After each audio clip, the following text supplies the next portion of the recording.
Hey guys, so this is your second demo in the Photoshop series. I'm assuming that you have watched and or tried out the first Photoshop practice. And so if you haven't, please go back and do that first because the rest of this won't make very much sense unless you've learned the workspace. All right, so the next thing I'm going to have you try out is how to create what's called a composite image. A composite means there are multiple images from different sources, usually, that have been stacked together, layered together in order to create a new scene. So for example, this is a photo that I took of the drive up to Tamales, and I'm going to put Godzilla in the scene somewhere. So I'm going to show you how you can go about getting the best images to create a composite, assuming that you haven't taken all the photos yourself. So I took this one myself, but I'm going to find the other one from the interwebs. So here I've already got a search started. I want to put Godzilla in the scene. So of course I went to Google Images and I typed in Godzilla, but there's a few ways I can do this a little bit smarter. First of all, most of these images already have backgrounds, and as you can see, I have a background. So I don't want to have to edit a background out of one of these images in order to get Godzilla looking like he's in tamales. So I'm going to try and actually refine my search so that I'm getting images that don't have a background. So that's the first thing that I'm going to change. So the way I can get an image that doesn't have a background, or to be more precise, has a transparent background, is I'm going to put the term .png.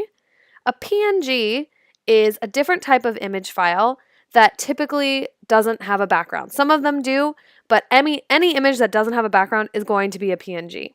Very often they're logos and other kind of graphic files, but they can also be photos. Okay? And you can see that it's already popping up with some other similar search terms, and the next one down is already saying that it needs to be transparent, which is what I want. So you can see how my images are what I actually want this time, where they don't have a background. Now, if you remember from our last demo, the checkerboard means that the background is transparent, that there's nothing there. Although sometimes people have just put an image of a checkerboard there that isn't actually transparent. So you have to kind of watch out for that. And if you get one of those, you just have to try and find a different one. But there's one last thing that I want to do, which is I want to actually search for only large images. It looks like most of these are pretty large. You can see the size, the numbers down here. This one's 1920 by 1080. Those are the pixels across, and so the height and the width. But I can actually go here to tools and I can tell it I actually only want large results. And so that's going to narrow it down to large images, because the larger the file, the higher resolution, the higher the quality is, and you just don't want to mess around with low quality images ever. You just don't even want to see them. So I usually go here to tools and make that change. You can also search here for labeled for reuse, or there's all these other options. Labeled for reuse is nice because it means that somebody isn't asking for copyright. And so you can see that drastically changes my results.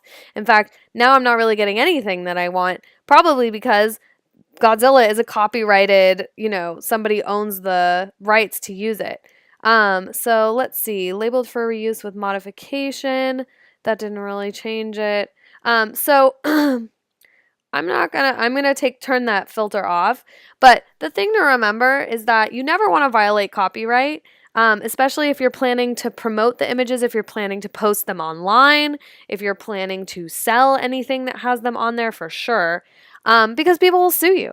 So as long as you're planning to only use this for class, you're covered legally to use it, but otherwise you should stay away from using copyrighted content because you literally can be sued. It has happened. It will happen. The companies that own these images have a lot of money, and they don't care that you're in high school. They will sue you. So that's something to keep in mind. Think about what you're planning to use the images for. So let's see. Oh, you can sort by when it was posted. You can sort by the type of image you want. Let's switch it to photo and see what I get. Interesting. Okay, so let's see. Let's find a good one. I kind of like this one. It's pretty cool. Okay, so now what I'm going to do is I'm going to drag this guy to my desktop, and you can see this one actually legit does have a transparent background, because you can see when I move it around that there's not in a box, right? You don't want to put a big rectangle here because that'll be obviously fake. Okay, so now I'm going to put him in my scene. I'm going to go here to File, and then I'm going to go to Open, and then I'm going to choose my Godzilla from the desktop and hit Open. Okay, so you'll notice that it popped up in an entirely new tab in a new document. So obviously they're not in the same place yet. So what I'm going to do is I can either right click here on the layer, which on a laptop is just two, like not a double click, but you use 2 fingers to click on your trackpad. And I can say, I thought copy layer was an option. Never mind, don't do that. As long as it's selected, you can actually just hit Command C to copy, and that should do it. And then go over here and hit Command V, as in victory, to paste. And then as long as you're in your Move tool and you have that layer selected, ta-da, you can put Godzilla in your scene. Okay, so now he's there. I'll zoom in so you can see him. Now he's there, but he still doesn't really look like he's really in the scene, right? He looks like what I just plonked him down in the middle of, the middle of a photograph, which is what I did. So there's lots of things that we can do in order to try and solve this. We can put, first of all, we would want to change the lighting on him to try and make it look like more like he's in the same light, because obviously kind of a nice golden light here that's not actually reflected on him. But I'm going to show you how you can do a few effects using what's called layer styles. Oh, actually, before I show you that, so what if you wanted to change the size? This is like the #1 thing people have been asking me. If you want to change the size of something that you've moved into Photoshop or even your original image, here's the nice trick. You have to have this layer selected, and then you're going to do what's called a free transformation. Command T, T as in T-Rex, okay? And then you drag on the corner. It's very important that you drag on the corner, okay? Because I'm going to show you what happens when you just drag on the top or the bottom.